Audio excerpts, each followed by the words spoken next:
Assalomu alaikum everyone. So today we will talk about present simple. Ya'ni bugun sizlar bilan present simple haqida gaplashamiz. Agar siz ingliz tilini endigina o'rganishni boshlagan bo'lsangiz yoki bo'lmasa hali ham present simple da ba'zi bir qiyinchiliklarga duch kelsangiz, qanaqa ishlatilishini bilmasangiz, bu videoni o'tkazib yubormang. Bugun biz sizlar bilan present simple haqida gaplashamiz. Qani ketdik.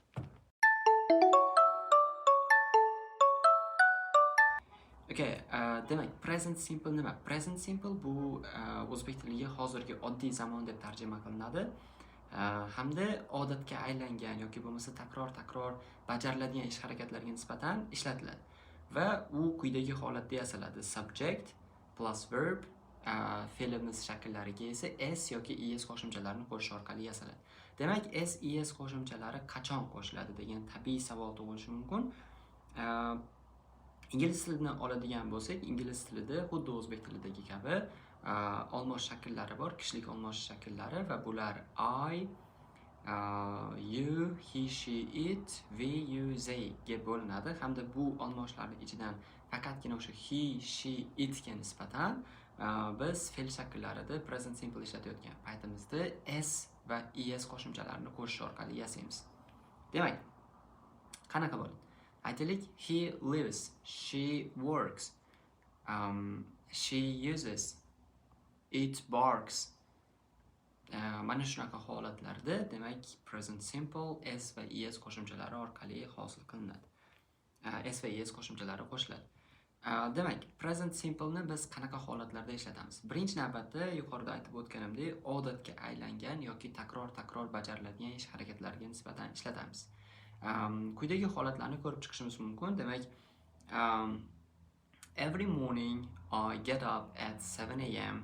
and do morning exercises. Ya'ni bu yerda get up so'zimiz har kuni bajariladigan va biz uchun odatga aylanib qolgan ish harakatni bildiryapti, hamda present simple shaklida ishlatilyapti. Hamda bu yerda bundan tashqari o'sha do morning exercises degi do fe'limiz ham aynan present simple ni ifodalayapti. Demak, bundan tashqari biz present simple ni hamma uchun haqiqat bo'lgan, barcha mana shu ma'lumotlarni umumiy holatda to'g'ri deb hisoblaydigan ma'lumotlarga nisbatan present simple ni ishlatamiz. Qanaqa holatlar bo'lishi mumkin? Masalan, yer quyosh atrofida aylanadi deyishimiz. The earth goes around yer quyosh atrofidami? Yes, the earth goes around the sun deyishimiz. Degi bu yerdagi goes es qo'shimchasini olgan holatda yasalyapti va present simple ni hosil qilyapti. Sababi the earth deyishimiz bu it olmoshiga to'g'ri keladi. Yoki bo'lmasa water boils at 100 degrees deyishimiz, demak water bu yerda itga to'g'ri kelyapti hamda boils degi o'sha boil fe'liga s qo'shimchasini qo'shish orqali hosil qilinyapti present simple. Ya'ni suvning 100 gradusda qaynashi, 100 darajada qaynashi barcha uchun umumiy ma'lumot hisoblanadi va hamma uchun to'g'ri hisoblanadigan faktga asoslangan ma'lumot hisoblanadi. Va keyingi holatda demak present simple ni biz ko'rsatmalar yoki yo'nalishlar berishda ham foydalanamiz. Masalan, qanaqa holat bo'lishi mumkin? Aytaylik, sizni yoningizdan o'sha turist, O'zbekistonni bilmaydigan birorta bir turist chiqib qoldi va o'sha turist sizdan aytaylik kutubxonaga qanaqa qilib yetib olish haqida ma'lumot so'radi. Aytaylik, O'zbekiston Milliy kutubxonasiga yetib olish haqida ma'lumot so'radi. Siz qanaqa javob berasiz? Mana shu yo'ldan to'g'riga yurasan, o'ngga burilasan yoki chapga burilasan deb javob qaytarishingiz bu present simple hisoblanadi. Ya'ni present simple ning aynan ko'rsatmalar va yo'nalishlar berish shaklidan foydalanyapmiz.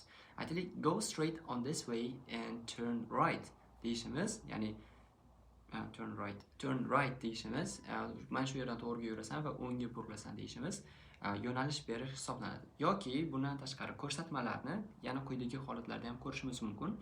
Aytaylik, siz yangi maishiy texnika vositasini sotib oldingiz va u yerda albatta sizga o'sha instructions ko'rsatmalar daftarchasi chiqadi va o'sha ko'rsatmalar daftarchasini ochadigan bo'lsangiz va unga qarab ko'radigan bo'lsangiz, aynan present simple dan foydalanilganini ko'rishingiz mumkin bo'ladi.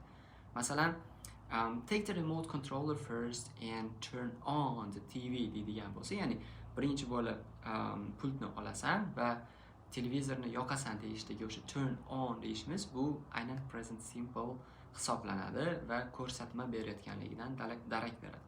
Bundan tashqari yana bitta 4-holatdagi foydalanish holati bor. Bu jadvallarga asoslangan ish harakatlarda aynan present simple ishlatiladi. Masalan, the train leaves at 8 a.m. in the morning deyishimiz, ya'ni poyezd soat 8 da jo'nab ketadi, ertalabki 8 da jo'nab ketadi deyishimiz. Dega o'sha leaves fe'li leave fe'liga s qo'shimchasini qo'shish orqali hosil qilinyapti va present simple ni yasab beryapti. Ya'ni bu o'sha jadvalga asoslangan ish harakati bo'lganligi uchun. Xo'p. Ana endi present simple ning so'roq va inkor shakllari haqida ham gaplashsak bo'ladi.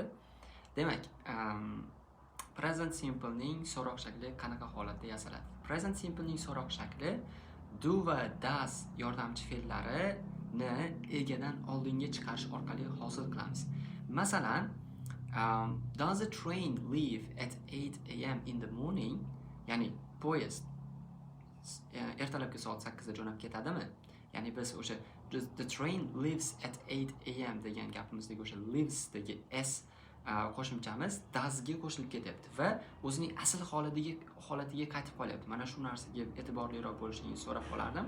Ya'ni does the train leave at 8 a.m. in the morning? Yoki bo'lmasa they play football at the stadium every day deydigan bo'lsak, buni so'roq shakliga aylantiradigan bo'lsak, do they play football at the stadium every day holatiga aylanadi va do they play bo'lib qolyapti. Ana endi inkor shakli haqida, present simple ning inkor shakli haqida aytadigan bo'lsak, o'sha do va does yordamchi fe'llariga not qo'shimchasini qo'shish orqali endi hosil qilamiz. Masalan, I don't go to school every day. Ya'ni men har kuni maktabga bormayman.